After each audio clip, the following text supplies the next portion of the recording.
Du coup, moi je suis Julien Rombinski, je suis réverseur à la DGA. Déjà, merci à Hack2G2 de m'avoir permis de venir parler ici devant vous. Et donc, merci aussi à la DGA de me permettre d'être là. Du coup, je vais vous parler d'un hobby, d'un passe-temps, d'un de mes passe-temps, qui est le modding natif de moteurs de jeux vidéo. Alors là, comme ça fait un peu grande phrase, donc il y a toute une presse dessus, ça va bien se passer. Du coup, je vous fais pas l'affront de vous expliquer ce que c'est qu'un jeu vidéo. Je pense que vu la moyenne d'âge, tout le monde a déjà joué à un jeu vidéo à un moment dans sa vie. Par contre, si on l'observe un peu comme un objet informatique, en gros, d'un point de vue fichier, on a d'une part le moteur du jeu vidéo qui est grosso modo un exécutable Windows, quoi, avec des DLL en dépendance. Et d'autre part, on a plein de ressources qui peuvent être du texte, voilà, pour les dialogues, s'il y a des dialogues dans le jeu, les assets 2D, 3D pour faire tout ce avec quoi le joueur va interagir, du son pour de la musique, de l'ambiance, des effets sonores, tout ça. Enfin voilà, il y a plein de ressources comme ça qui sont associées. Si on regarde un jeu vidéo d'un point de vue un peu plus fonctionnel, en fait, on a un peu des grosses boîtes comme ça. On a en bas le moteur, qui est en gros un truc codé en C++, avec plein de boîtes fonctionnelles à l'intérieur. On a notamment une implémentation du gameplay du jeu, qui en sont en gros les grosses règles qui vont régir le gameplay du jeu, quoi, ce qui va se passer dans le jeu et comment le joueur peut interagir avec le monde. On a des parseurs de ressources, qui sont grosso modo du code qui permet au moteur d'aller lire les ressources qui sont dans un format plus ou moins propriétaire. Donc on a des parseurs qui vont permettre au jeu d'aller prendre ces ressources et de les interpréter pour les afficher ou voilà, les utiliser. On a très souvent un allocateur mémoire parce que les allocateurs mémoire des OS sont souvent pas assez performants pour les devs de jeux vidéo, donc du coup ils font leur propre truc par-dessus qui va plus vite pour la performance. Assez souvent un gestionnaire d'événements aussi qui va répartir les différents événements du jeu, voilà, tel acteur vient de se faire frapper par tel acteur, et qui va les répartir dans les différents bouts de code qui ont besoin de ces informations. Et on a assez souvent aussi un moteur physique, alors ça peut dépendre des jeux, c'est pas toujours le cas, mais assez souvent on a un moteur physique et bien sûr un moteur graphique qui va permettre d'afficher à l'écran le jeu vidéo en lui-même, quoi. Donc ça c'est la partie moteur. Ce qui est très important, c'est que très souvent, en tout cas dans les AAA, les gros jeux, il y a une machine virtuelle de scripting qui va venir se mettre au-dessus de tout ça, et le moteur va exposer des API de toutes ces grandes briques dont je viens de vous parler, dans la VM de scripting, de telle sorte à ce que derrière, des gens qui ne savent pas forcément coder en C++, qui ne sont pas forcément bas niveau, puissent, via des dev kits, on va en reparler tout à l'heure, mais venir coder en fait une partie du gameplay dans le langage de scripting. Donc le langage de scripting, ça peut être plein de trucs, ça peut être des trucs ouverts comme par exemple Lua, qui est extrêmement courant dans les jeux où il n'y a pas trop de budget. Et parfois, c'est aussi du langage de scripting propriétaire. Donc, par exemple, dans le cas des jeux Bethesda, Skyrim, Fallout, etc., c'est un langage propriétaire qui s'appelle Papyrus. Donc voilà, tout ça est assez souvent documenté, en fait. Et donc, il y a toute une partie du gameplay du jeu qui est implémentée dans ce langage de scripting. Donc maintenant qu'on a à peu près compris comment c'est un jeu vidéo, comment ça se compose, qu'est-ce que c'est que le modding ? Le modding, en fait, c'est l'acte de prendre le jeu et de chercher à le modifier, soit pour ajouter des fonctionnalités, par exemple, voilà, on veut rajouter du gameplay dans notre jeu, on peut aussi corriger des bugs, parce que ça arrive assez souvent que les développeurs sortent des jeux tout buggés, et qu'en général ils patchent un petit peu les premières semaines histoire de dire, mais il reste quand même plein de bugs derrière. Et il y a assez souvent des communautés de joueurs, si le jeu est bon, qui s'agrègent autour du jeu pour chercher à corriger les bugs, en fait, pour rendre le jeu plus jouable. Et il y a aussi un truc qui se développe pas mal, c'est l'amélioration des graphismes, particulièrement dans les jeux qui ont marqué les gens dans le début des années 2000. Il y a des communautés qui se créent autour de ces jeux-là pour essayer de les rendre plus attrayants pour les nouvelles générations de joueurs qui sont habitués à des graphismes mieux, quoi. Du coup, ils cherchent à améliorer les graphismes pour permettre aux gens habitués à mieux d'avoir un truc un peu plus sympa, quoi. Du coup, dans les différents types de modding qu'on peut faire, il y a le modding de ressources. Donc, comme je vous disais, les ressources, c'est un peu les briques de base, les composants du jeu, quoi. Et donc, on peut chercher à dire, je vais essayer de modifier ces ressources, les améliorer, pour, par exemple, améliorer les graphismes du jeu. Par exemple, là, dans le cas de l'exemple que je vous montre, on remplace une texture basse résolution par une texture haute résolution, et du coup, l'affichage en jeu est plus beau. Voilà, donc là, il y a tout un travail autour du moteur d'affichage graphique. Mais du coup, pour modifier ces ressources, soit on a les outils qui ont été publiés par les devs, ils ont fait leur jeu, machin, et après ils ont publié les outils pour la communauté pour que les gens puissent faire du modding. Soit c'est pas le cas, et du coup là il faut faire du reverse en fait. Il faut reverse le format propriétaire des formats des fichiers de ressources, de telle sorte à pouvoir les comprendre et puis prendre des sorties de fichiers open source, par exemple dans le cas d'un asset 3D, un truc qu'on aurait fait en Maya ou en Blender. Derrière, prendre ce format d'objet 3D et le transposer dans le format de fichier qui va être compris par le moteur pour pouvoir lui donner et qu'il puisse lui derrière l'utiliser, l'interpréter. Donc ce type de modding, c'est assez sympa, mais ça reste assez limité, puisque bon, globalement, on peut modifier les graphismes, on peut modifier l'immersion, un peu les performances aussi. Il y a des techniques, par exemple l'atlasing, qui consiste à prendre, dans le cadre d'un jeu en 3D par exemple, vous avez plein de petits objets 3D qui sont agrégés les uns sur les autres, et qui bougent jamais. L'atlasing, ça consisterait à prendre tous ces objets 3D, ces petits objets, les merger en un seul gros objet, qui va être rendu du coup une seule fois par le moteur, et du coup améliorer les performances. Donc ça c'est des petits tricks voilà, qu'on peut faire avec le modding. Ensuite, il y a le modding avec les dev kits. Donc, comme je vous le disais, les développeurs, en fait, ils font leur moteur, ils font un dev kit à côté, qui va leur permettre de faire, de créer les objets 3D, plutôt d'insérer les objets 3D dans leur jeu, et en gros de créer le jeu avec le langage de scripting. Et donc ce truc-là, soit ils le publient, les dev kits, soit ils les publient, et du coup c'est super, les communautés de modding peuvent prendre le dev kit, l'utiliser, et puis améliorer le jeu, quoi. Soit ils le publient pas, et là du coup c'est mort, c'est compliqué, on peut pas trop jouer avec tout ça, ou alors il faut faire beaucoup de reverse. Mais dans tous les cas, quand on l'a, c'est vachement sympa parce qu'en gros, on peut faire tout ce que les devs ont prévu de pouvoir faire dans leur moteur. On peut créer, voilà, si c'est un jeu où il y a des quêtes, on peut créer des quêtes, des nouvelles quêtes. On a les outils de level design qui vont nous permettre voilà, d'aller placer nos objets 3D dans le monde, de sorte à ce que les joueurs puissent les retrouver derrière dedans. On a les compilateurs de script qui vont nous permettre donc, de faire voilà, toute la conditionnelle dans le langage de scripting du moteur. Et puis tous les éditeurs d'objets, voilà, je crée une nouvelle épée qui a tant de dégâts, blablabla, elle a tel objet 3D qui lui est associé, etc. Et donc là, on peut déjà faire plein de trucs. Le truc, c'est, oui, donc voilà à quoi ça peut ressembler un dev kit. En l'occurrence, c'est le creation kit de Bethesda, qui est le creation kit, le dev kit qui a été utilisé pour Skyrim et pour Fallout. Donc là, en gros, on voit sur la grande fenêtre, là, c'est l'outil de level design dans lequel on va venir poser nos objets. Ça, c'est des infos, bon, on s'en fout un peu. Et ça, c'est l'éditeur d'objets. Enfin, c'est la liste immense de tous les objets qui se trouvent dans le jeu, en fait. Et donc, du coup, un modeur peut venir prendre chacun de ces objets, le modifier, et ensuite republier son mode pour que d'autres joueurs puissent l'avoir dans leur jeu, en gros. Donc, le but, c'est un peu d'étendre la durée de vie du jeu. Maintenant, quand on a tout ça, c'est super, mais maintenant, qu'est-ce qu'on peut faire quand on essaye de modifier quelque chose du gameplay, quand on veut modifier quelque chose du gameplay qui a été hard-codé dans le moteur. C'est-à-dire que ça a été écrit en C++, une fois pour toutes, c'est pas implémenté dans le langage de scripting, donc grosso modo, c'est écrit dans le marbre, on peut pas y toucher, quoi. Donc là, c'est là que le modding natif commence à venir dans le paysage. En gros, comme je disais, le moteur, il est en C++, et il implémente les règles ultra fondamentales du jeu. Donc si on veut toucher à ça, il faut qu'on aille taper le bytecode qui s'exécute sur le processeur, en fait. Et un détail qui n'est pas négligeable, c'est qu'on n'a pas le code source très souvent, à moins que ça soit un jeu vidéo open source, qui est extrêmement rare. Mais en gros, très souvent, on n'a pas le code source du jeu, et donc du coup, on est obligé de faire du reverse. Donc, on a plusieurs façons d'approcher le problème. Une première, c'est de dire, ok, j'ai vu tout à l'heure que mon jeu vidéo, c'était un exe avec des DLL. Maintenant, si je prends mon exe et que je le regarde, cet exe, il est dans un format qu'on appelle PO32+, dans le cas d'un programme 64 bits Windows. Donc voilà une représentation ultra simplifiée. En gros, il n'y a que les trucs qui m'intéressent. Il y a d'abord un header qui contient plein d'informations, là on ne va pas trop en parler. Et ensuite, il y a des sections qui sont différents blocs voilà, qui contiennent des données, et notamment on a la section texte qui contient en fait le code de l'exécutable Windows, donc le code du moteur en fait. On a la section AirData qui contient les constantes, donc quand le gars a codé en C++, voilà, il a déclaré une constante égale à 0, bah hop, elle se retrouve là-dedans. Et la section data qui contient les variables initialisées. Donc pareil, le gars il a codé son C++, il a initialisé une variable, la valeur de cette variable va se retrouver dans la section data. Si je zoome sur ma section texte, et que je la regarde avec un éditeur exa, ça donne ça, donc c'est assez abscon. Heureusement, il y a une correspondance 1 pour 1, en fait ça c'est du langage machine, et il y a une correspondance 1 pour 1 entre ça et de la mnémonique d'assembleur. Donc là, si je donne ce truc-là à manger à un outil qu'on appelle un désassembleur, il va nous sortir quelque chose comme ça, et là c'est de l'assembleur, et ça on peut à peu près le lire en tant qu'humain. Donc là ça parle peut-être pas à tout le monde, mais en gros on a une première fonction ici, entre les deux on a du padding d'alignement, là, les CC. Ça c'est un truc qui n'est pas exécuté en fait, dans l'informatique on aime bien quand c'est carré, tout ça, quand c'est bien aligné. Donc du coup, paf, il y a du CC pour padder entre deux fonctions. Et ensuite on a une deuxième fonction, et là on voit la petite flèche avec le call là, qui indique qu'en fait la première fonction appelle la deuxième fonction. Donc ça c'est la section texte, donc très bien.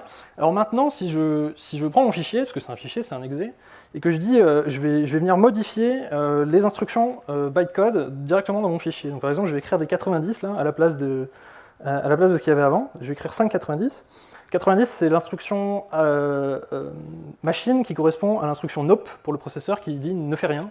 Donc là, chaque fois que le processeur va venir exécuter ces instructions-là, il va rien faire 5 fois, et ensuite il va continuer d'exécuter le code.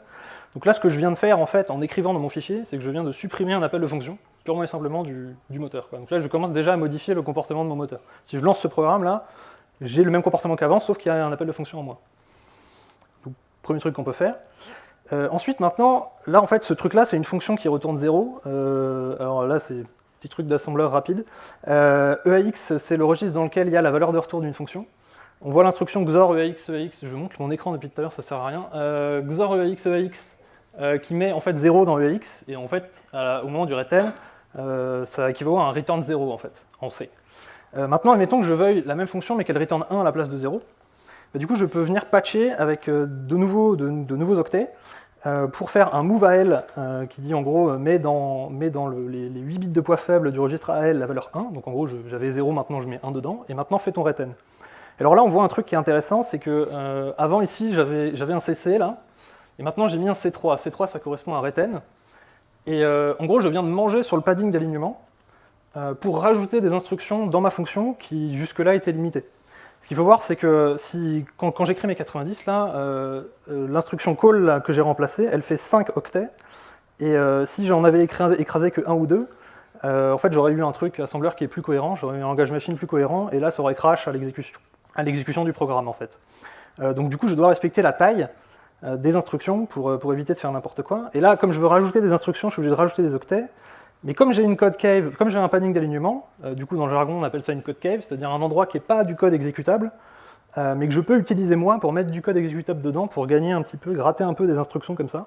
Du coup je peux avoir un return 1 comme ça dans mon programme alors que j'en avais pas précédemment. Donc ça c'est super cool, on peut déjà faire plein de trucs avec ça. En patchant directement les instructions dans le PE, en fait, dans le fichier. Par contre, il y a plein de contraintes, on doit respecter les tailles des instructions existantes, comme je vous le disais, parce que sinon ça crache.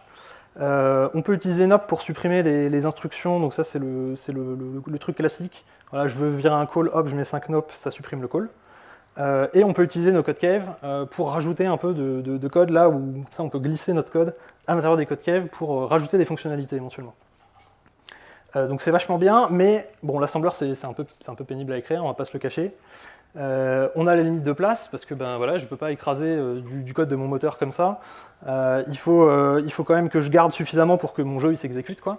Et donc du coup j'ai mes codes cave, ok, mais ça va quand même être super limité. Si je veux implémenter un truc de gameplay super gros, ça va être impossible à caler là-dedans, quoi.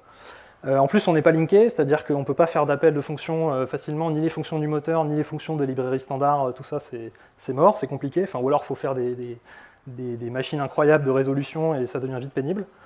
En plus, pour partager le mode, c'est pas incroyable, parce que là, on modifie directement notre PE. Alors, les crackers font beaucoup de ça. Hein. Quand vous chopez un crack sur Internet, en gros, le mec, il a fait ça. Hein. Il est allé chercher dans son PE les différents endroits où il y a des checks par rapport à la DRM, et il les a virés, quoi. Et après, il republie ça, en fait. Et du coup, vous exécutez du code qui a été modifié par rapport au code original. Et du coup, bon, c'est pas terrible, parce que d'une part, on va partager en fait, un binaire qui est propriétaire, qui appartient à la société de jeux vidéo. Et si on repartage ça, bah, du coup, bim, la loi vous tombe dessus, ça s'appelle de la violation de copyright. Donc pas terrible, quoi, quand on va faire du modding et rester un peu légal, quoi. Donc du coup, on peut faire mieux. Alors ce mieux, c'est l'injection de code. D'abord, il faut comprendre un peu ce qui se passe quand je lance mon programme, là, mon exe de tout à l'heure, mon PE, là. Quand je le lance, en fait, le loader Windows va venir réserver une zone mémoire dans la mémoire de l'ordinateur. Il va venir projeter mon PE dans la mémoire, en utilisant les informations qui sont dans le header. Le header de tout à l'heure dont je vous ai dit on s'en fiche un peu, c'est à ce moment-là qu'il est utilisé notamment. Et donc paf, il va venir projeter les différentes sections dont je vous ai parlé en mémoire, et là toujours pareil, on aime bien quand c'est bien aligné tout ça. Donc du coup il va mettre les sections bien alignées alignées sur 4096, qui est la taille d'une page en x86-64 sur les processeurs Intel. Donc paf, il vient projeter notre code. En réalité, il se passe même plus que ça, parce qu'un programme informatique, un programme particulièrement Windows, il y a à la fois le PE lui-même, l'exe, mais il y a aussi toutes ces DLL de dépendance. Et donc au moment où on lance le jeu, en fait, le loader va venir chercher toutes ces dépendances et va venir les mapper dans la mémoire à la suite en fait, de notre PE à nous. Puis il va réserver d'autres espaces mémoire pour la stack, pour la heap. Enfin voilà, il va réserver plein d'espaces. Et il va mapper tout ça, il va projeter tout ça en mémoire.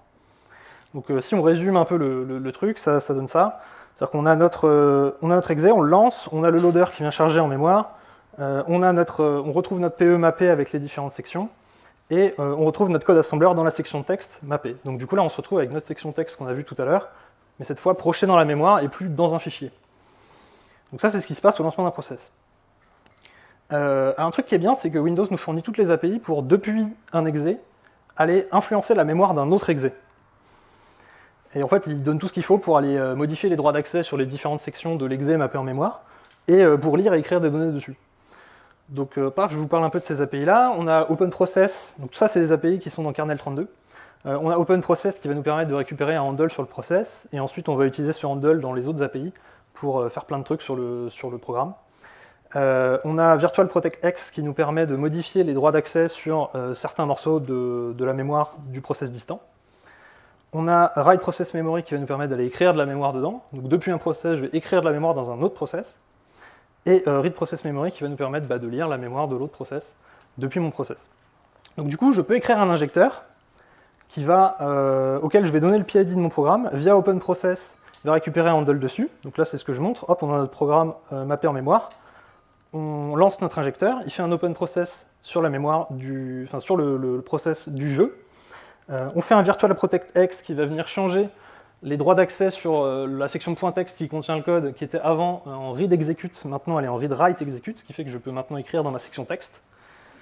Et je vais utiliser write process memory pour aller écrire le même patch que tout à l'heure, donc là mes nope, sur mon call. Et là en fait ce que je viens de faire, c'est que je viens de modifier en mémoire le code de mon programme, le code de mon jeu, sans avoir à modifier le PE lui-même. Au lieu de modifier le PE, de le lancer et mes modifs sont là, je lance le programme, je viens le modifier avec un autre programme et mes modifs sont là. Donc ça c'est cool parce que du coup on n'a plus besoin de publier le PE modifié, on peut juste publier un injecteur qui va venir faire le taf, qui va venir mettre les différents patchs aux différents endroits, et du coup on peut implémenter notre pub comme ça. On a juste besoin de publier l'injecteur. Il y a quand même des défauts, c'est qu'on n'est toujours pas linké, on peut toujours pas facilement faire des appels de fonctions, ni les fonctions internes, ni les fonctions de librairie. Alors on va voir que c'est pas tout à fait vrai dans la suite, mais bon, ça reste quand même assez pénible de développer un mode à partir de cette base-là. Donc du coup, on peut faire encore mieux, et ce encore mieux, c'est l'injection de DLL. Alors là, on a besoin d'encore plus d'API de kernel 32, on va encore utiliser des API de kernel 32, il nous en faut plus là, toujours plus. Donc on a VirtualAllocX qui va nous permettre d'allouer un buffer dans la mémoire du process distant, qu'on va pouvoir utiliser après à nos fins, et on a le VirtualFreeX qui est c'est l'équivalent du malloc-free, si vous connaissez un peu le C, qui permet d'allouer et de libérer de la mémoire. Mais là on le fait dans un autre process. On a createRemoteThread qui va nous permettre de dire tu vas me créer un thread qui va exécuter le code qui se trouve à cette adresse mémoire. Donc là super pratique, quoi. On a une exec de code direct, on dit gentiment au binaire vas-y crée un thread là, fais-moi confiance, il y a du code. Et ensuite, en fait, ce qu'on va utiliser, c'est des API qui, là, vont travailler à l'intérieur d'un process lui-même, donc load library, qui va, en fait, forcer le chargement d'une DLL dans le process courant. Donc là, c'est le process lui-même qui doit l'appeler pour charger une DLL dans sa mémoire. Exit thread qui va terminer le thread courant. Et get exit code thread qui, là, du coup, on retourne dans notre process distant, dans notre process injecteur, va permettre au process injecteur de savoir que le thread qu'il a créé, c'est terminé. Ok, donc on va jouer ça en séquence. Donc paf, je lance mon jeu, je me retrouve mappé en mémoire comme tout à l'heure. Mon injecteur fait son OpenProcess comme tout à l'heure, c'est génial. Il fait son VirtualAllocX, il récupère un buffer du coup dans la mémoire distante du process de jeu. Dedans, avec Write Process Memory, on va venir écrire un shellcode. Alors ce shellcode, il ne sort pas de nulle part, en fait on l'a créé. Il y a un petit trick assez intéressant, c'est que kernel32.dll et ntdll.dll, c'est 2 fois DLL dans le nom, sont en fait dans tous les process Windows, c'est des DLL system, elles sont mappées dans tous les process Windows, et elles sont toujours mappées au même endroit, à la même adresse. Ce qui fait que dans mon process injecteur, en fait, je peux aller chercher les adresses de load library et les adresses de exit thread, et elles seront toujours valides une fois que je les aurai projetées dans le binaire du jeu, en fait, dans le process du jeu. Donc du coup, je vais préparer mon shellcode côté injecteur, je vais rajouter mes adresses load library et exit thread à l'intérieur, et ensuite ça, je vais le projeter dans le code du jeu, dans mon buffer que j'ai alloué précédemment. On remarque que tout en haut du shellcode, j'ai mode.dll. En fait, ça c'est le chemin de la DLL que je veux charger à l'intérieur du process. Et du coup, quand derrière, je vais avec mon injecteur faire un createRemoteThread sur le shellcode, du coup, il y a un nouveau thread qui va être créé dans le moteur de jeu, et qui va commencer à exécuter le shellcode. Donc là, on commence l'exécution. Au moment où on fait le call raix qui contient l'adresse de load library, la librairie mode.dll est loadée, puisque j'ai mis le pointeur de la ressource que j'ai mis dans mon shellcode dans le premier paramètre de load library. Et du coup, bah, le programme va aller chercher la DLL qui m'intéresse, va aller la mapper dans sa propre mémoire, et il va appeler, comme il est de convention dans les DLL Windows, DLL main, et il va mettre, il y a des paramètres à cette fonction, il y a UL call, reason for call, avec un switch case derrière, on peut se mettre dans le case DLL process attach, qui dit, bah voilà, je viens d'arriver dans le programme, en gros, et du coup, le code s'exécute. Et donc, du coup, ce qu'on comprend, c'est qu'on va pouvoir mettre du code là-dedans, qu'on a codé en C, créer une DLL, et ensuite forcer l'injection de cette DLL à l'intérieur du programme de jeu, de sorte à pouvoir mettre du code à nous dans le moteur de jeu, et à commencer à l'exécuter, en fait. Donc paf, là, très bien, on vient de loader notre DLL, ensuite on fait l'exécution se continue, le shellcode fait un exit thread, donc il termine le thread qu'on avait créé grâce à notre process injecteur, et le process injecteur récupère le fait que le thread vient de se terminer grâce à getExit code thread. Et donc du coup, il sait qu'il peut faire un virtual free ext sur la zone mémoire qu'il avait précédemment réservée pour le shellcode, puisqu'il n'y a plus d'exécution à ce moment-là, et donc paf, on libère la mémoire. Et là, on arrive dans un état où notre moteur de jeu est présent, la DLL qu'on voulait injecter est présente dedans, et il y a déjà eu une première exécution de code dedans. Et en fait, cette première exécution de code, c'est le moment où on va venir insérer les patchs, dont je vous ai parlé tout à l'heure avec l'injection de code et le patching de PE. Bah, c'est à ce moment-là qu'on va venir les faire. On va venir faire d'autres trucs aussi, mais on va en parler plus tard. Donc pour résumer, voilà, on peut injecter une DLL dans le moteur du jeu. C'est vachement plus confortable qu'avant, parce que là, on peut coder en C++ dans Visual Studio tranquille, on peut faire nos implémentations de notre mode dans Visual Studio. On est linké proprement, on peut faire des appels à des librairies, etc. Tout ça sera géré par le linker au moment de la compilation de notre DLL. On embarque notre propre data, nos propres dépendances, on a tout chez nous, c'est parfait, ça sera mappé au moment du chargement de la DLL. En plus, quand on sera mappé dedans, on sera à l'intérieur du process lui-même qu'on veut modifier, donc c'est confortable, on peut utiliser les API de modification de mémoire directement depuis l'intérieur du process. En plus, on peut juste publier une DLL et dire voilà, injectez-la dans votre jeu et tout va bien se passer, faites-moi confiance. Voilà, donc on peut même utiliser un injecteur public. Je vous donne même pas d'injecteur, il y en a plein sur internet, vous en chopez un, voilà, vous pouvez injecter votre DLL, c'est super. Le code est tout à fait safe, allez-y. Donc très bien, donc maintenant qu'on sait injecter du code dans notre process, le problème c'est qu'est-ce qu'on fait, quoi, parce que le but ça reste quand même de modifier le gameplay du jeu, donc de modifier le code du moteur. Et pour ça, il faut quand même le comprendre un minimum, parce qu'on va manipuler des données, les données du jeu, et on va essayer de dérouter le code du jeu. Donc du coup, il y a forcément une part de reverse engineering dans l'histoire, puisqu'on n'a pas accès au code source du jeu, en fait, comme je le disais tout à l'heure. Du coup, ce qu'on peut faire, c'est qu'on peut commencer à reverse le jeu, et puis on va écrire une librairie, en C ou en C++, à la préférence de chacun, dans laquelle en fait, on va reporter tout ce qu'on reverse, et notamment les déclarations des objets du moteur, c'est-à-dire on va faire notre reverse, on va constater que voilà, il y a un objet player qui a tel champ, tel champ, tel champ. En gros, on va faire une librairie qui va redéclarer tous ces objets, indépendamment du moteur de jeu. On va redéclarer tous ces objets. On va noter tous les offsets des fonctions qui nous intéressent. Donc l'offset, voilà, c'est l'adresse à partir du début de notre PE mappé en mémoire. On va noter les VF tables, donc ça c'est du détail C++.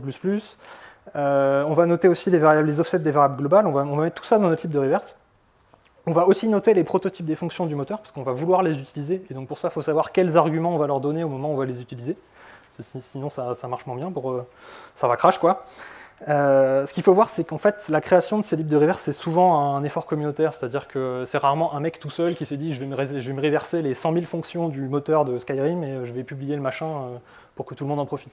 Assez souvent, c'est un mec qui a voulu faire un mod, bon là il a fait un peu de reverse, il dit bon très bien, je vais publier ça, et puis il y a d'autres mecs qui arrivent, qui ont fait des mods de leur côté, qui vont faire des pull requests sur le GitHub, et puis au fur et à mesure, ça grossit, et on obtient un truc qui est de plus en plus complet, en fait, qui représente de mieux en mieux le moteur de jeu. Alors par contre, faire gaffe à la publication, parce que c'est toujours pareil, hein, c'est un peu de la violation de droit d'auteur, puisqu'on est en train de faire du reverse, d'un truc propriétaire, et de redéclarer en quelque sorte le code source, un peu, enfin une partie du code source de ce code qui est censé être propriétaire. Donc bien checker avant avec le développeur du jeu qu'il est OK avec ce genre de modding là et qu'il ne va pas vous attaquer en justice parce que vous êtes en train de reverse son moteur, quoi. Bon, en général, ils sont assez cool parce que les communautés de modding, ça a tendance à allonger assez longuement la durée de vie des jeux. Et donc du coup, ça veut dire plus d'argent pour eux, donc ils sont assez contents. Donc petit cas pratique, je vous ai pas mis un moteur parce que toujours pareil, droit d'auteur, tout ça, donc je vous mets pas des assemblées de moteurs de jeu à l'écran, mais là donc, j'ai fait un petit binaire d'exemple juste pour que vous compreniez un peu l'esprit de la création de cette librairie de reverse. Donc c'est juste un petit exemple avec deux fonctions. Donc là on a la première fonction, la fonction main. Voilà, elle fait des trucs sur la stack, elle réserve deux variables sur la stack, elle va placer 100 à l'intérieur. Voilà, elle met 50 dans EDX, elle prend un pointeur sur la première variable de stack, elle met ça dans RCX, qui sont les deux paramètres de la fonction d'après, et elle appelle une fonction. Bon, super. Alors cette fonction en question, elle fait ça, un petit peu plus grande, mais bon, elle n'est pas très complexe non plus. Enfin voilà, bon, on a une indication, voilà, RAX plus 4, donc il utilise le pointeur de tout à l'heure, il regarde à l'offset 4, donc finalement c'est peut-être pas deux variables, c'est peut-être une structure. Enfin voilà, donc bon, je vous passe le détail du reverse. Voilà ce que ça donne une fois que je l'ai un peu plus documenté. En fait, on n'a pas deux variables de stack, on a une seule structure en stack que j'ai appelée playerT, là, que j'ai déclarée. Donc je vois qu'il y a deux champs de 32 bits dedans, maxElse et currentElse. Voilà, en fait, ce qui se passe, c'est qu'il alloue sur la stack cette structure, et il va venir initialiser les champs maxElse et currentElse à 100. Et il va appeler une fonction que j'ai appelée doDamage en passant le pointeur de cette structure avec la valeur 50 aussi en paramètre. Et cette fonction doDamage, je pense que vous avez deviné ce qu'elle fait. Elle fait des dégâts, donc elle applique... en fait, elle vérifie d'abord que la vie courante du player est supérieure à la valeur de damage, parce que sinon, au moment où elle soustrait, ça ferait une valeur négative, ce qui n'est pas terrible. Donc en gros, si la valeur de damage est supérieure à la valeur de currentElse, il va mettre 0 dans le currentElse du player, et sinon il va juste faire la soustraction du currentElse et du damage, et du coup on obtient une bête fonction qui fait des dégâts sur un joueur. Voilà, donc ça c'est une fois qu'on a fait le reverse, donc ça c'est dans IDA, très bien, on est content. Et donc ce qu'on va faire, c'est qu'on va répartir ce reverse là, on va le reprendre et on va le mettre dans notre librairie de reverse. Donc du coup je vais déclarer dans ma librairie de reverse une structure playerT avec mes deux champs, uin32, donc deux in de 32 bits non signés. Je vais aussi noter les offsets de mes fonctions. Donc on avait main et on avait doDamage qui sont à 0x1000 et 0x1030. Et alors il y a aussi le GameBase Address. Alors ça c'est un peu plus tricky. Là je suis dans un cas où j'ai pas d'ASLR, donc il n'y a pas de randomisation de l'espace d'adressage de mon programme. Ce qui fait que mon jeu sera toujours mappé en fait au même offset en dur. Par contre quand il y a l'ASLR, du coup ce truc-là il est aléatoire. Donc du coup, on est obligé de faire une petite routine de résolution en fait, de l'adresse de base du jeu au moment de notre injection de DLL. On va venir récupérer ce truc-là, et du coup, on l'aura à partir de ce moment-là. Donc du coup, très bien. Je note aussi le prototype de doDamage, de la fonction doDamage. Donc là, je déclare un type de pointeur de fonction qui prend un pointeur de playerT en paramètre et un int. Et derrière, je peux déclarer une fonction à l'intérieur de ma lib de reverse qui dit doDamage avec le prototype qui va bien. Et derrière, cette fonction, ce qu'elle va faire, c'est qu'elle va recréer le pointeur vers la fonction doDamage en calculant grâce à la base adresse et aux offsets et à l'offset que j'ai récupéré. Et elle va caster ça en pointeur de doDamage. Ce qui fait que du coup, j'obtiens une variable ici que je peux appeler comme si c'était le pointeur de la vraie fonction doDamage du moteur du jeu. Et du coup, par ce biais-là, en fait, j'ai refait un peu le travail du linker. C'est-à-dire que je me permets maintenant dans mon code de ma DLL injectée, je vais pouvoir appeler la fonction doDamage. Et c'est le code du moteur de jeu qui va être appelé, et pas du code à moi en fait. Donc ça c'est un peu le trick qui va nous permettre de réutiliser les fonctions du moteur de jeu, et on va voir à quoi ça peut servir juste après.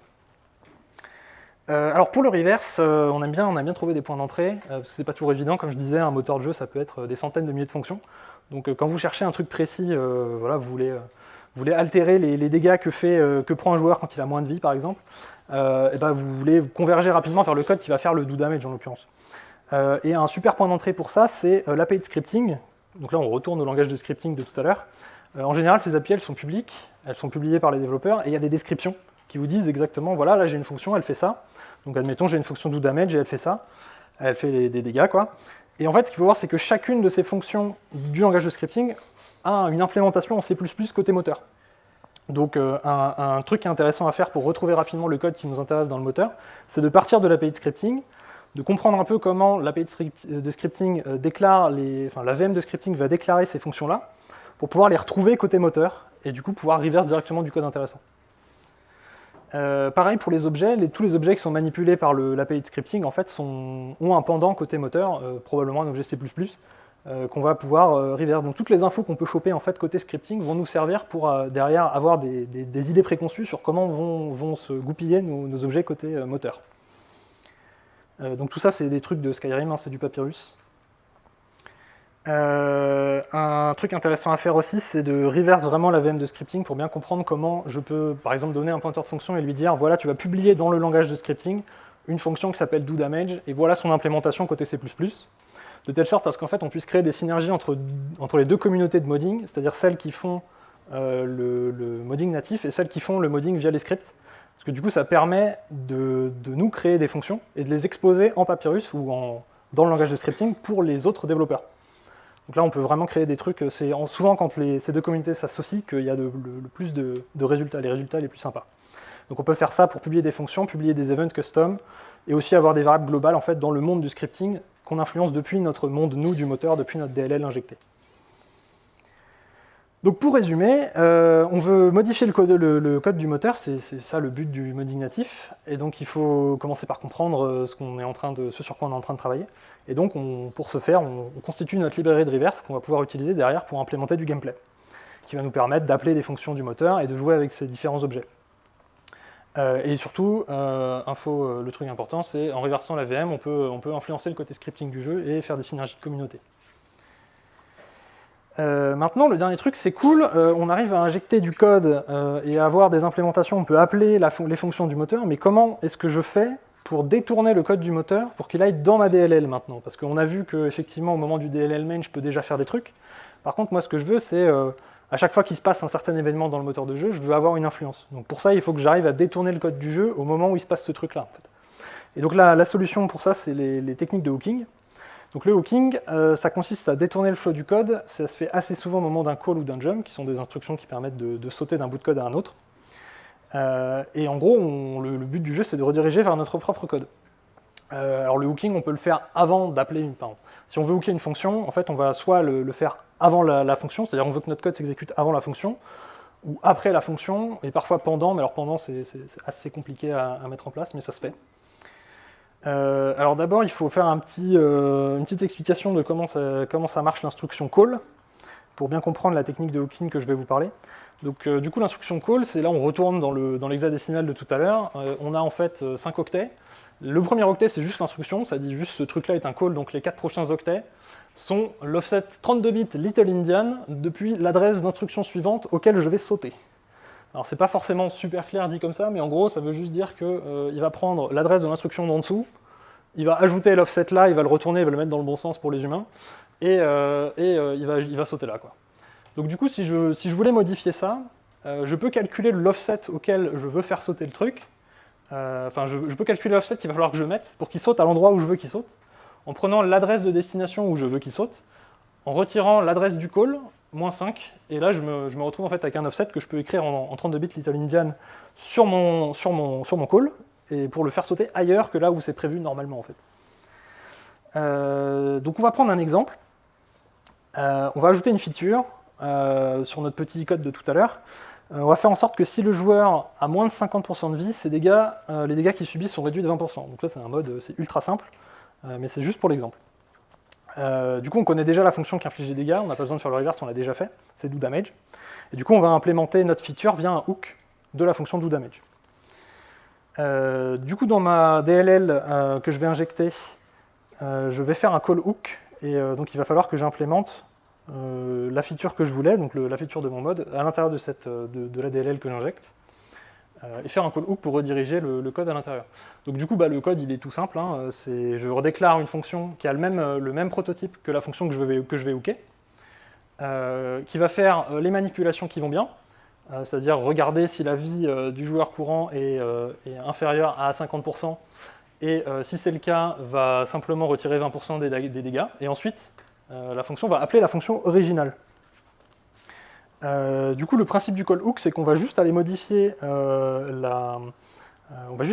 l'offset du call à la fonction qui nous intéresse.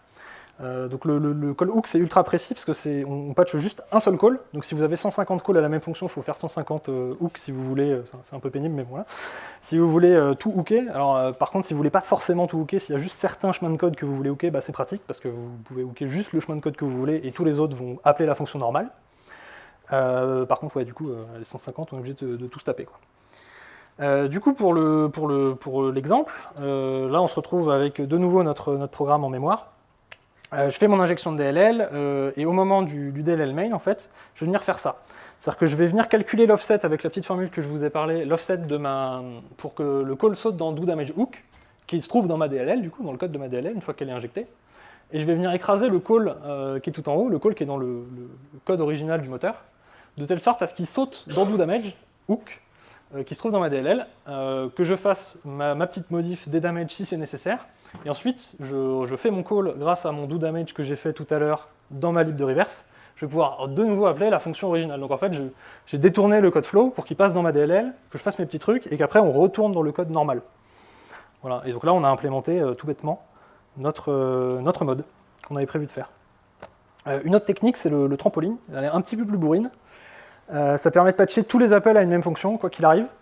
Par contre, ça a la fâcheuse tendance de rendre la fonction originale inutilisable, donc là on perd le code. Alors c'est pas tout à fait vrai, on peut faire des tricks incroyables en assembleur, parce qu'on va écraser une partie des instructions de la fonction originale, et donc on peut les sauvegarder et dire ok je vais les rejouer avant de ressauter, etc. Bon, c'est super pénible à faire, donc on va pas le faire là. Mais du coup, le fait qu'on écrase la fonction pour notre hook, on va être obligé de la réimplémenter ou d'avoir une réimplémentation de ce qu'elle faisait à l'intérieur de notre code à nous. Donc là, c'est ce que je fais dans mon doDamageHook, qui est le même code que tout à l'heure, sauf qu'en plus, je vais implémenter moi-même ce que faisait la fonction précédente. Parce que là, je vais faire un trampoline hook, et donc je vais écraser le code de la fonction originale. Et du coup, ça donne ça. Je ne touche pas au call, mais par contre, je vais venir brutalement mettre un jump en première instruction de la fonction qui vient de se faire appeler. Ce qui fait que le premier truc qui va arriver quand je fais mon call, bah, je vais partir directement dans mon code de ma DLL. Et le truc qui est sympa, c'est que l'appel original de la vraie fonction a tout bien mis comme il faut les paramètres de ma fonction et l'adresse de retour pour que je retourne dans le code appelant. Et je peux directement profiter de ça, puisqu'en fait, j'ai touché à rien au moment où je suis rentré dans la fonction doDamage. J'arrive, je fais un jump et je pars dans le code. Et du coup, j'exécute le code, y compris la réimplémentation. Et donc, on a le même effet que tout à l'heure. Simplement, là, j'ai plus besoin de patcher mes 150 calls. J'ai direct hooké tous mes calls avec un seul patch. Donc, en résumé, on peut dérouter le code du moteur vers notre DLL grâce au hook. On choisit la technique en fonction de notre contexte et en fonction de ce qu'on veut faire. Mais globalement, c'est comme ça qu'on fait. Et donc en fait, un mode natif, le truc dont je vous parle depuis le début, c'est rien de plus qu'une implémentation de gameplay et un ensemble de patchs et de hooks qu'on va venir placer stratégiquement dans le moteur grâce à notre reverse pour obtenir l'effet de mode prévu par notre mode, enfin prévu dans notre mode. Quelques problèmes spécifiques qui sont liés au modding natif. Très bien, qu'est-ce qui se passe quand j'ai plusieurs mecs qui sont en train de faire du modding natif et qui sont en train de patcher le binaire brutalement là? Il se passe des trucs pas terribles en général. En gros, il y a un gros risque d'écraser les hooks. C'est-à-dire si on est deux à travailler sur les mêmes fonctions, la première DLL va être chargée, elle va venir mettre des patchs, des hooks, etc. Et quand la deuxième DLL va être chargée, potentiellement, elle peut revenir claquer des patchs et des hooks en fait, sur les mêmes patchs et les mêmes hooks que l'autre a fait. Et du coup, potentiellement, là, au mieux, on perd les fonctionnalités de la première DLL injectée, du premier mode. Au pire, ça crache, quoi. Là, c'est terminé. Donc il n'y a pas forcément grand chose à faire. Pour ça, en fait, il faut juste se mettre d'accord avec les autres modeurs pour dire on va essayer d'être compatible l'un avec l'autre. Il n'y a pas vraiment de solution de miracle. Il y a des frameworks de multi-hook qui font un truc où on a une API, on lui dit je vais hooker à tel endroit, et lui il va réserver une zone mémoire dans laquelle en fait il va claquer tous les hooks de toutes les DLL qui veulent faire le hook, et il va juste lui mettre un hook dans le code original, et ensuite il va faire en sorte que les différents hooks soient appelés séquentiellement les uns après les autres. Donc ça c'est assez cool, mais bon ça repose quand même sur la bonne volonté de chacun de vouloir utiliser ce truc-là, parce que rien n'oblige les gens à utiliser ce truc-là, donc voilà, c'est vraiment juste je suis un bon samaritain, donc j'utilise ce truc-là, utilise le même et ça va bien se passer, on sera compatible. Donc ça c'est un vrai problème. Un autre problème, c'est quand les devs décident finalement de faire des mises à jour, parce que je vous ai dit tout à l'heure qu'ils ne le faisaient pas forcément, mais quand ils décident de le faire, globalement ça nous embête plutôt. Parce que ils vont recompiler, ils vont faire leur modif dans leur code, blablabla, ils vont recompiler. Et du coup, ça va tout décaler, quoi. C'est-à-dire qu'ils vont rajouter du code et paf, mon assembleur se retrouve décalé à un moment. Tous mes offsets de reverse là, que j'ai religieusement mis dans ma lib de reverse, c'est plus bon, parce que tout a été décalé. Éventuellement, il y a du code qui a changé à un endroit où je faisais un patch. Là, je venais de noper mes calls. Maintenant, j'ai une nouvelle instruction au-dessus qui a décalé le machin et je suis en train de noper un truc à cheval entre deux instructions et ça crache, donc ça marche plus. Et puis même carrément, les gars se sont dit, bon, moi, cette fonction, finalement, elle sert à rien, on va la virer. Et nous, on l'utilisait, donc du coup, on ne peut plus, parce qu'elle n'est plus là. Donc il y a quelques solutions. Alors pour ce dernier point, du coup, quand il n'y a plus le code, il n'y a plus le code. Hein. On est obligé de le réimplémenter nous-mêmes dans notre DLL, et puis voilà, on se débrouille comme ça. Par contre, pour les deux autres cas, on peut faire un truc qui est un peu plus sioux. On peut en fait essayer d'identifier de façon unique chaque fonction et chaque global en fait, de notre moteur. Donc on va faire un sorte de hash de fonction, voilà, en fonction des instructions qui sont... On va essayer de deviner l'identité d'une fonction, si vous voulez, et on va lui associer un ID unique, en disant, voilà, cette fonction, la fonction doDamage, elle a l'ID 1. Et je suis capable de l'identifier, même quand le moteur a changé, voilà, les mecs ont réimplémenté des trucs, le code s'est décalé, mais quand je refais passer mes hash de fonction, je retrouve à un autre offset, du coup, ma fonction doDamage, parce qu'elle a le même hash de fonction, et du coup, je suis capable de dire, ok, c'est ma fonction ID 1. Et donc comme ça, en fait, vous faites ça pour toutes les fonctions, et vous faites un dictionnaire pour chaque version du moteur de jeu. À chaque fois que les devs publient des patchs, vous refaites passer votre algo, vous refaites un dictionnaire, et du coup, en fait, vous vous retrouvez avec un dictionnaire ID offset dans une version spécifique du moteur. Et du coup, vous utilisez vos ID pour coder. En fait, au lieu de coder avec directement les offsets, vous avez en fait un petit algo de résolution qui va aller chercher dans le dictionnaire. Vous dites, voilà, je veux obtenir un pointeur vers la fonction doDamage qui a l'ID 1. Donc vous dites, voilà, ID 1, et le truc va regarder votre runtime, regarder la version du runtime, aller chercher dans le dictionnaire l'offset qui correspond à l'ID 1 dans cette version spécifique du runtime, et vous retournez le pointeur.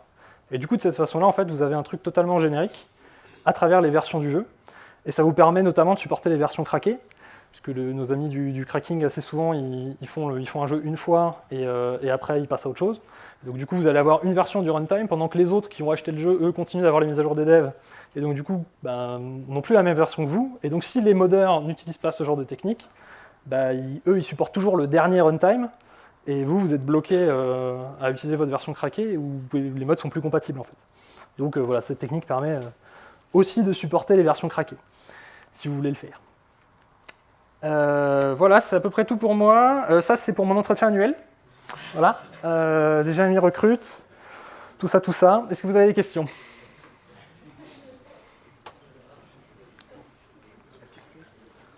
Oui. Qu'est-ce que tu conseillerais à quelqu'un qui veut commencer dans le modding ? Est-ce que ce serait plutôt de recréer un jeu, de commencer avec un jeu open source, ou si tu avais des ressources sur le sujet ? Alors moi j'ai...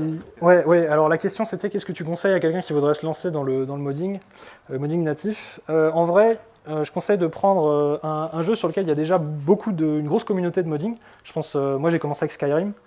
Skyrim, excellente communauté pour commencer, c'est super... Il y a déjà beaucoup de boulot qui a été fait en fait. Il y a déjà une lib de reverse qui s'appelle Common Lib SSE qui est déjà ultra fournie et qui permet en fait de bien comprendre comment le truc a été fait. Par contre, il n'y a pas de basida disponible là comme ça, donc il faut un peu refaire les trucs à la main. Alors tu peux utiliser Common Lib SSE, extraire, le compiler, choper le PDB, extraire les structures, les mettre dans IDA, et du coup tu as déjà les structures tout bien que tu peux remapper dans ton IDA pour ton reverse. Donc ça peut aller assez vite du coup. Mais du coup, tu as déjà en fait un injecteur qui s'appelle le SKSE, Skyrim Script Extender, qui à la base était développé spécifiquement pour exposer des fonctions du moteur en Papyrus dans le langage de scripting qui n'étaient pas exposées en fait. Mais au final, ça a évolué en un truc où le machin, c'est un énorme framework d'injection de DLL. Tu peux lui mettre en fait plein de DLL de mode natif. Il va les choper, il va venir les mapper, etc. Il donne plein de facility pour faire facilement plein de trucs. Se hooker dans les events du jeu, etc. Enfin, ils ont déjà fait plein de reverse, quoi. Donc ça, c'est un super point d'entrée en fait pour commencer à comprendre les concepts. Donc moi, je suis parti de là. Après, j'ai fait mon propre injecteur et j'ai commencé à m'intéresser à d'autres jeux où il y avait peu de modding de fait, quoi. Et voilà, j'ai évolué comme ça, quoi. Donc la communauté Skyrim, très très bon point pour débuter. En gros, c'est surtout un travail de reverse. Là, ça se voit pas trop dans la presse que j'ai fait, mais le plus gros du travail, c'est des heures et des heures à passer sous IDA, à essayer de comprendre le moteur, les différents objets, et voilà. Dès que vous sortez en fait des sentiers battus qui ont déjà été faits par les autres reverseurs dans la lib de reverse, on passe de Quand on a la lib de reverse, déjà, en fait, c'est du dev C++, voilà, avec un tout petit peu de technique en mode je veux hooker ça, quoi. Mais dès qu'on sort des sentiers battus de ce qu'ont déjà reverse les gens, là, ça devient, on sort la machette, on fait du reverse dans le moteur, et on enrichit en fait la base de reverse comme je vous l'ai expliqué là. Voilà, je sais pas si ça répond bien à la question, mais... Ouais, parfait. Voilà. J'ai une deuxième question. Oui. Tu parlais des copyrights tout à l'heure. Ouais. Est-ce que du coup, un injecteur, est-ce que des développeurs de jeux vidéo peuvent quand même interdire les injecteurs? Alors, en fait, ça c'est un sujet... Oui, pardon. Oui, tu parlais d'injecteurs. Est-ce que les éditeurs de jeux vidéo peuvent interdire les injecteurs? Alors, en fait, quand tu es sur un jeu solo, genre Skyrim, tout le monde s'en fout globalement.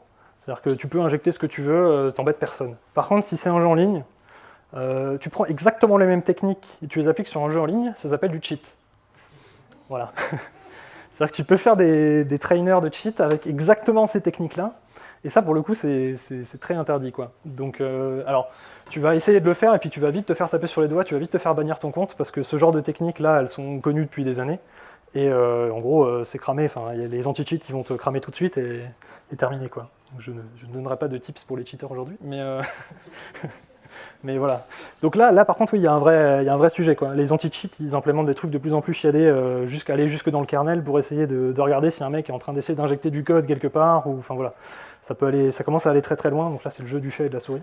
Mais sur les jeux solo, globalement, c'est bon, t'es sur ton ordi, t'es en solo sur un jeu, bon, tu fais ce que tu veux sur ton binaire, quoi. Okay. Voilà. D'autres questions?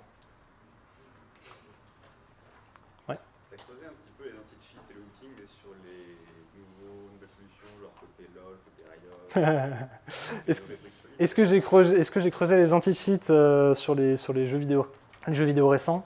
Honnêtement, j'ai ouvert un module kernel d'anti-cheat un jour. J'ai vu que c'était blindé d'obfuscation. Je me suis dit que j'avais mieux à faire de mon dimanche après-midi. Donc je ne sais pas répondre à ta question. Ça se trouve, c'est tout pété, mais en tout cas, c'est complètement obfusqué. Enfin, c'est l'enfer, quoi. C'est fait pour vraiment te casser les couilles, quoi. Voilà. Autre question? Ok, eh ben merci.